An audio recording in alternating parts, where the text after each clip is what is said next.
ನಮಸ್ತೆ ಎಲ್ರಿಗೂ, welcome back to my channel. Bisi bele bath ಪೌಡರ್ನ ಮನೆಯಲ್ಲೇ ಮಾಡಿ ನಾವು ಯಾವ ರೀತಿ ಬಿಸಿಬೇಳೆ ಬಾತ್ ಮಾಡ್ತೀವಿ ಅನ್ನೋದನ್ನು ನಾನು ಇವತ್ತು ಶೇರ್ ಮಾಡತ್ತೀನಿ. ಮೊದಲು ಬಿಸಿಬೇಳೆ ಬಾತ್ ಪೌಡರ್ ಮಾಡ್ಕೊಳ್ಳೋದಕ್ಕೆ ಒಂದು ಪ್ಯಾನ್ಗೆ 1-2 ಸ್ಪೂನಷ್ಟು ಆಯಿಲ್ನ ಹಾಕೋಬೇಕು. ಆಯಿಲ್ ಸ್ವಲ್ಪ ಬಿಸಿ ಆದಮೇಲೆ 1-2 ಸ್ಪೂನಷ್ಟು ನಾವು ಕಡಲೆಬೇಳೆನ ತೊಗೋಬೇಕು. 1-2 ಸ್ಪೂನಷ್ಟು ನಾವಿಲ್ಲಿ ಕೊತ್ತಂಬರಿ ಬೀಜನ ತೊಗೋಬೇಕು. ಅದಾದಮೇಲೆ 1 ಸ್ಪೂನಷ್ಟು ಬಿಳಿ ಎಳ್ಳು, ಅದಾದಮೇಲೆ ಒಂದು ಅರ್ಧ ಸ್ಪೂನಷ್ಟು ನಾವಿಲ್ಲಿ ಜೀರಿಗೆನ ತೊಗೋಬೇಕು. ಅದಾದಮೇಲೆ ಒಂದು ಅರ್ಧ ಸ್ಪೂನ್ಕಿಂತ ಸ್ವಲ್ಪ ಕಡಿಮೆ ಮೆಂತ್ಯ ಕಾಳನ್ನ ತೊಗೋಬೇಕು. ಅದಾದಮೇಲೆ ಒಂದು ಸ್ಪೂನಷ್ಟು ನಾವು ಉದ್ದಿನಬೇಳೆನ ತೊಗೋಬೇಕು. ಒಂದು ಅರ್ಧ ಸ್ಪೂನಷ್ಟು ಕರಿಮೆಣಸು, ಅದಾದಮೇಲೆ ಒಂದು ಏಲಕ್ಕಿನ ತೊಗೋಬೇಕು. ಒಂದು 7-8 ಲವಂಗ, ಅದಾದಮೇಲೆ ಸ್ವಲ್ಪ ಚಕ್ಕೆ ತೊಗೋಬೇಕು. ಇದಕ್ಕೆ ಜಾಸ್ತಿ ಹಾಕೊಳ್ಳೋದಕ್ಕೆ ಹೋಗಬಾರ್ದು, ಇಷ್ಟೇ ಸ್ವಲ್ಪನ ಹಾಕೋಬೇಕು. ಜಾಸ್ತಿ ಹಾಕ್ಕೊಂಡ್ವಿ ಅಂತಂದ್ರೆ ಬರೀ ಚಕ್ಕಿದ ಫ್ಲೇವರ್ ಇರ್ತೈತಿ, ಸೊ ಇದಕ್ಕೆ ಕಮ್ಮಿ ಹಾಕೋಬೇಕು. ನಾ ಇಲ್ಲಿ ತೊಗೊಂಡಂಥ 1 ಕಪ್ ರೈಸ್ಗೆ ಎಷ್ಟು ಬಿಸಿಬೇಳೆ ಬಾತ್ ಪೌಡರ್ ಬೇಕು ಅಷ್ಟು ನಾವು ಮಾಡ್ಕೊಳ್ತೀವಿ. ನೀವು ಜಾಸ್ತಿ ಏನು ಬೇಕಂತಂದರೆ ಇದನ್ನು ಮಾಡಿ ಸ್ಟೋರ್ ಬೇಕಿದ್ರೆ ಮಾಡ್ಕೋಬೋದು. ಸ್ವಲ್ಪ ಮೀಡಿಯಮ್ ಫ್ಲೇಮ್ ಒಳಗೆ ಇದನ್ನು ನಾವು ಸ್ವಲ್ಪ ಹೊತ್ತು ಫ್ರೈ ಮಾಡ್ಕೋಬೇಕು. ಸ್ವಲ್ಪ ಕಲರ್ ಚೇಂಜ್ ಆಗಿ ಇದರದ್ದು ಫ್ಲೇವರ್ ಬರಬೇಕು, ಅಲ್ಲಿವರೆಗೂ ಸ್ವಲ್ಪ ಇದನ್ನು ಫ್ರೈ ಮಾಡಿಕೊಂಡು ಇದನ್ನು ತೆಗೆದಿಟ್ಕೋಬೇಕು. ಈಗ ಇದು ಪ್ಯಾನ್ಗೆ ನಾವು ಖಾರಕ್ಕೆ ಎಷ್ಟು ಬೇಕೋ ಅಷ್ಟು ಇದಕ್ಕೆ 1-4 ಬ್ಯಾಡಗಿ ಮೆಣಸಿನ್ಕಾಯಿ, ಅದಾದಮೇಲೆ 1-2 ಖಾರ ಮೆಣಸಿನ್ಕಾಯಿನ ಹಾಕಿ ಇದಕ್ಕೆ ಒಂದು ಸ್ವಲ್ಪ ಕರಿಬೇವನ್ನ ಹಾಕಿ ಸ್ವಲ್ಪ ಹೊತ್ತು ಕರಿಬೇವು ಕ್ರಿಸ್ಪಿ ಆಗಬೇಕು, ಅಲ್ಲಿವರೆಗೂ ಸ್ವಲ್ಪ ಹೊತ್ತು ಇದನ್ನು ಫ್ರೈ ಮಾಡ್ಕೋಬೇಕು.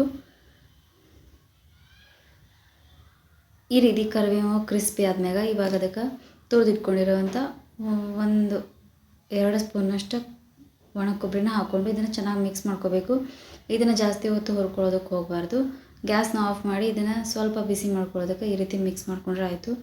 ಇವಾಗ ಅದಕ್ಕೆ ನಾವು ಆಲ್ರೆಡಿ ಎಲ್ಲನೂ ಹುರಿದಿಟ್ಕೊಂಡಿರ್ತೀವಿ, ಅದನ್ನು ಹಾಕ್ಕೊಂಡು ಇದನ್ನು ಒಂದ್ಸತಿ ಈ ರೀತಿ ಚೆನ್ನಾಗಿ ಮಿಕ್ಸ್ ಮಾಡ್ಕೋಬೇಕು. ಈ ರೀತಿ ಮಿಕ್ಸ್ ಮಾಡಿ ಇದನ್ನು ಕಂಪ್ಲೀಟಾಗಿ ಕೂಲ್ ಆಗೋದಕ್ಕೆ ಬಿಡಬೇಕು. ಈ ರೀತಿ ಒಂದ್ಸತಿ ಇದು ಕಂಪ್ಲೀಟಾಗಿ ಕೂಲ್ ಆದಮೇಲೆ ಇದನ್ನು ಒಂದು ಮಿಕ್ಸರ್ ಜಾರಿಗೆ ಹಾಕಿ ಆದಷ್ಟು ಇದನ್ನು ಸ್ಮೂತಾಗಿ ಪೌಡರ್ ಮಾಡ್ಕೋಬೇಕು. ಈ ಥರ ಬಿಸಿಬೇಳೆ ಬಾತ್ ಪೌಡರ್ನ ಜಾಸ್ತಿ ಕ್ವಾಂಟಿಟಿ ಒಳಗೆ ಮಾಡಿ ನಾವು ತೆಗೆದಿಟ್ಕೊಂಡು ಇದನ್ನು ಯೂಸ್ ಮಾಡ್ಬೋದು. ಈ ಟೈಮ್ ಇಲ್ಲ ಅಂತನ್ನೋರು ಇದಕ್ಕೂ ಸಾಂಬಾರು ಪುಡಿಗೂ ಭಾಳ ವ್ಯತ್ಯಾಸ ಇರೋದಿಲ್ಲ. ಅದಕ್ಕೆ ಚಕ್ಕೆ ಲವಂಗ ಇದೆಲ್ಲ ಯೂಸ್ ಮಾಡೋದಿಲ್ಲ. ಸ್ವಲ್ಪ ಉದ್ದಿನಬೇಳೆ, ಆಮೇಲೆ ಕಡಲೆಬೇಳೆ, ಆಮೇಲೆ ತೊಗರಿಬೇಳೆ ಕ್ವಾಂಟಿಟಿನ ಸ್ವಲ್ಪ ಜಾಸ್ತಿ ಮಾಡಿ ನಾವು ಇದನ್ನು ಸಾಂಬಾರು ಪುಡಿಗೆ ಯೂಸ್ ಮಾಡಬೇಕು. ಇವಾಗ ಒಂದು ಕುಕ್ಕರ್ಗೆ ನಾನು ತೊಗೊಂಡಿರೋವಂಥ 1 ಕಪ್ಪಿಂದ 2 ಕಪ್ಪಷ್ಟು ನಾ ಇಲ್ಲಿ ಅಕ್ಕಿನ ತೊಗೊಂಡಿನಿ. ಇದಕ್ಕೆ ನಾವು ಬೇಳೆನ 1/2 ಕಪ್ಪಷ್ಟು ನಾ ಇಲ್ಲಿ ತೊಗರಿಬೇಳೆನ ತೊಗೊಂಡಿವಿ. ನೀವು ಇದಕ್ಕೆ ಕರೆಕ್ಟಾಗಿ ಸೇಮ್ ಪ್ರಪೋರ್ಷನ್ನ ಯೂಸ್ ಮಾಡ್ಬೋದು. 1 ಕಪ್ ಅಕ್ಕಿ ಇತ್ತಂದರೆ 1 ಕಪ್ ಬೇಳೆನ ಯೂಸ್ ಮಾಡ್ಬೋದು. ಇದಕ್ಕೆ ನಾವು ನೀರನ್ನ ಸ್ವಲ್ಪ ಜಾಸ್ತಿನ ಹಾಕೋಬೇಕು. 1 ಕಪ್ ಅಕ್ಕಿಗೆ 3 ಕಪ್ ನೀರಷ್ಟು ಹಾಕ್ಕೊಂಡು, ಅಂದರೆ ನೀವೆಷ್ಟು ರೈಸ್ ಮಾಡ್ತೀರಿ ಅದ್ರದ್ದು 3 ನಾವು ಇದಕ್ಕೆ ನೀರನ್ನ ಹಾಕೋಬೇಕು. ಇದಕ್ಕೆ ಕಟ್ ಮಾಡಿ ಇಟ್ಕೊಂಡಿರೋಂಥ ಬೀನ್ಸ್, ಕ್ಯಾರೆಟ್, ಸಣ್ಣದಾಗಿ ಕಟ್ ಮಾಡ್ಕೊಂಡಿರೋಂಥ 1 ಟೊಮ್ಯಾಟೊ, ಆಮೇಲೆ ನೆನೆಸಿಟ್ಕೊಂಡಿರುವಂಥ ಬಟಾಣಿ, ಆಮೇಲೆ 1-2 ಸ್ಪೂನಷ್ಟು ಶೇಂಗಾ ಹಾಕೋಬೇಕು. ಅದಾದಮೇಲೆ 1 ಸ್ಪೂನಷ್ಟು ಆಯಿಲ್ನ ಹಾಕಿ ಇದನ್ನು 2-3 ವಿಷಲ್ನ ಹಾಕಿಸ್ಕೋಬೇಕು. ಇದಕ್ಕೆ ಬೇಕು ಒಂದು ಅರಿಶಿನ ಪುಡಿನ ಹಾಕೋಬೋದು. ಇದನ್ನು ಬೇಯೋದಕ್ಕೆ ಉಪ್ಪು ಹಾಕೊಳ್ಳೋದಕ್ಕೆ ಹೋಗಬಾರ್ದು. ಉಪ್ಪನ್ನ ಹಾಕೋದ್ರಿಂದ ಬೇಳೆ ಬೇಯೋದಿಲ್ಲ. ಸೊ ಇದರ ಲಿಡ್ಡನ್ನು ಕ್ಲೋಸ್ ಮಾಡಿ 3 ವಿಷಲ್ಸ್ನ ಹಾಕಿಸ್ಕೋಬೇಕು. ಇವಾಗ ಬಿಸಿಬೇಳೆ ಬಾತ್ ಪೌಡರ್ನ ಮಾಡಿಟ್ಕೊಂಡಿರುವಂಥದ್ದು ಒಂದು ಮಿಕ್ಸರ್ ಜಾರಿಗೆ ನಾವಿಲ್ಲಿ 5-6 ಸ್ಪೂನಷ್ಟು ಹಾಕೋಬೇಕು. ಈ ಪೌಡರ್ನ ಬೇಕಿದ್ದರೆ ಒಗ್ಗರಣೆ ಒಳಗೂ ನಾವು ಹಾಕಿ ಯೂಸ್ ಮಾಡ್ಬೋದು. ಬಟ್ ಈ ರೀತಿ ನಾವು ಇದನ್ನು ಒಂದು ಮಿಕ್ಸರ್ ಜಾರಿಗೆ ಹಾಕಿ ಇದಕ್ಕೆ ನಾವು ನೆನೆಸಿಟ್ಕೊಂಡಿರುವಂಥ ಹುಣಸೆ ರಸನ ಹಾಕೋಬೇಕು. ಇಲ್ಲಿ 1 ಲೆಮನ್ ಸೈಜಷ್ಟು ಹುಣಸೆ ಹಣ್ಣಿನ ರಸನ ಹಾಕೋಬೇಕು.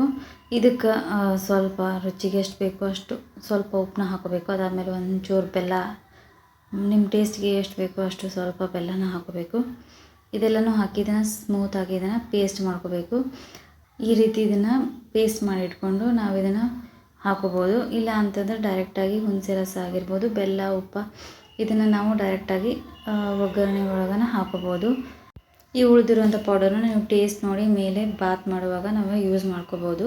ಈ ರೀತಿ ಲಿಡ್ನ ಓಪನ್ ಮಾಡಿ ಇದನ್ನು ಒಂದ್ಸತಿ ನಾವು ರೈಸ್ನ ಈ ರೀತಿ ಚೆನ್ನಾಗಿ ಒಂದ್ಸತಿ ಇದನ್ನು ಮಿಕ್ಸ್ ಮಾಡ್ಕೋಬೇಕು. ಈ ಅಕ್ಕಿ ಬೇಳೆ ಎಲ್ಲ ಚೆನ್ನಾಗಿ ಮಿಕ್ಸ್ ಮಾಡ್ಕೋಬೇಕು. ಅದಾದಮೇಲೆ ಒಂದು ಪ್ಯಾನ್ಗೆ 4 ಸ್ಪೂನಷ್ಟು ಆಯಿಲ್ನ ಹಾಕೋಬೇಕು. ಅದಾದಮೇಲೆ 1-2 ಸ್ಪೂನಷ್ಟು ತುಪ್ಪ ಹಾಕಿ ಅದು ಬಿಸಿ ಆದಮೇಲೆ ಅದಕ್ಕೆ ಒಂದು ಸ್ವಲ್ಪ ಸಾಸಿವೆ, ಅದಾದಮೇಲೆ ಒಂದು ಸ್ವಲ್ಪ ಜೀರಿಗೆ, ಸಣ್ಣದಾಗಿ ಕಟ್ ಮಾಡ್ಕೊಂಡಿರೋಂಥ 2 ಮೀಡಿಯಮ್ ಸೈಜ್ ಈರುಳ್ಳಿ, ಅದಾದಮೇಲೆ ಒಂದು ಸ್ವಲ್ಪ ಕರಿಬೇವು, ಸಣ್ಣದಾಗಿ ಕಟ್ ಮಾಡ್ಕೊಂಡಿರೋಂಥ ಕ್ಯಾಪ್ಸಿಕಮ್ನ ಹಾಕೋಬೇಕು. ಇದೆಲ್ಲನೂ ಹಾಕಿ ಇದನ್ನು ಸ್ವಲ್ಪ ಹೊತ್ತು ಫ್ರೈ ಮಾಡ್ಕೋಬೇಕು. ಇದ್ರೊಳಗೆ ಕ್ರಂಚಿನೆಸ್ ಇರಬೇಕು, ಜಾಸ್ತಿ ಕೆಂಪಗಾಗೋ ಥರ ಫ್ರೈ ಮಾಡ್ಕೊಳ್ಳೋದಕ್ಕೆ ಹೋಗಬಾರ್ದು. ಆಮೇಲೆ ಒಂದು ಅರ್ಧದಷ್ಟು ಟೊಮೆಟೊನ ಸಣ್ಣದಾಗಿ ಕಟ್ ಮಾಡಿ ಹಾಕೋಬೇಕು. ಇದನ್ನೆಲ್ಲನೂ ಹಾಕಿ ಸ್ವಲ್ಪ ಹೊತ್ತು ಇದನ್ನು ಫ್ರೈ ಮಾಡ್ಕೋಬೇಕು. ಇದಕ್ಕೆ ಒಂಚೂರು ಅರಿಶಿನ, ಅದಾದಮೇಲೆ ನಾವು ಇದಕ್ಕೆ ರುಚಿಗೆ ಎಷ್ಟು ಬೇಕೋ ಅಷ್ಟು ಉಪ್ಪನ್ನ ಹಾಕೋಬೇಕು. ಇದಕ್ಕೆ ನಾವು ರೈಸ್ ಮಾಡುವಾಗ ಯಾವುದೇ ರೀತಿ ಉಪ್ಪನ್ನ ಬಳಸಿರೋದಿಲ್ಲ. ಸೊ ಇದಕ್ಕೆ ನಾವು ರುಬ್ಬುವಾಗೂ ಸ್ವಲ್ಪ ಉಪ್ಪು ಹಾಕಿರ್ತೀವಿ. ಸೊ ಈ ರೀತಿ ಒಗ್ಗರಣೆ ಒಳಗೂ ಸ್ವಲ್ಪ ಉಪ್ಪು ಹಾಕೋಬೇಕು. ಅದಾದಮೇಲೆ ಇದಕ್ಕೆ ನಾವು ರುಬ್ಬಿಟ್ಕೊಂಡಿರುವಂಥ ಮಸಾಲೆನ ಹಾಕಿ ಇದಕ್ಕೆ ನಾವು ಸ್ವಲ್ಪ ಮಿಕ್ಸರ್ ಜಾರ್ ನೀರು ಹಾಕಿ ಇನ್ನೂ ಸ್ವಲ್ಪ ಇದಕ್ಕೆ ನೀರು ಹಾಕಿ ಇದನ್ನು ನಾವು ಚೆನ್ನಾಗಿ ಕುದಿಸ್ಕೋಬೇಕು. ಇದಕ್ಕೆ ಬೇಕು ಅಂತಂದ್ರೆ ಉಳಿದಿರುವಂಥ ಮಸಾಲೆ ಪೌಡರ್ನ ನಾವು ಇದನ್ನು ಈ ರೀತಿ ಇದು ಚೆನ್ನಾಗಿ ಕುದಿಬೇಕು. ಈ ರೀತಿ ಕುದಿ ಬಂದಾಗ ಇವಾಗ ಇದಕ್ಕೆ ನಾವು ಆಲ್ರೆಡಿ ಮಿಕ್ಸ್ ಮಾಡ್ಕೊಂಡಿರುವಂಥ ರೈಸ್ಗೆ ಇದನ್ನು ಹಾಕಿ ಚೆನ್ನಾಗಿ ಮಿಕ್ಸ್ ಮಾಡ್ಕೋಬೇಕು. ಇದಕ್ಕೆ ಇನ್ನೂ ಸ್ವಲ್ಪ ನಾವು ನೀರನ್ನ ಆ್ಯಡ್ ಮಾಡ್ಕೋಬೇಕು. ಇದಕ್ಕೆ ಕನ್ಸಿಸ್ಟೆನ್ಸಿನ ನೀವು ನೋಡಿ ನಾವು ನೀರು ಹಾಕ್ಕೊಂಡು ಇದನ್ನು ಮಿಕ್ಸ್ ಮಾಡ್ಕೋಬೇಕು. ಈ ರೀತಿ ಇದಕ್ಕೆ ಬಿಸಿನೀರನ್ನ ಹಾಕಿ ನಾವು ಇದನ್ನು ಚೆನ್ನಾಗಿ ಮಿಕ್ಸ್ ಮಾಡ್ಕೊಳ್ಳೋದಕ್ಕೆ ಹೋಗಬೇಕು. ಇದಕ್ಕೆ ತಂಪಾಗಿರುವಂಥ ನೀರನ್ನ ಹಾಕೋದಕ್ಕೆ ಹೋಗಬಾರ್ದು. ಈ ರೀತಿ ಕನ್ಸಿಸ್ಟೆನ್ಸಿ ನಿಮ್ಗೆ ಯಾವ ರೀತಿ ಬೇಕೋ ಅದನ್ನು ನೋಡಿ. ಬಿಸಿಬೇಳೆಭಾತ್ ಯಾವಾಗಲೂ ಅದರ ಕನ್ಸಿಸ್ಟೆನ್ಸಿ ಸ್ವಲ್ಪ ತೆಳುವಾಗಿಯೇ ಇರ್ತೈತಿ.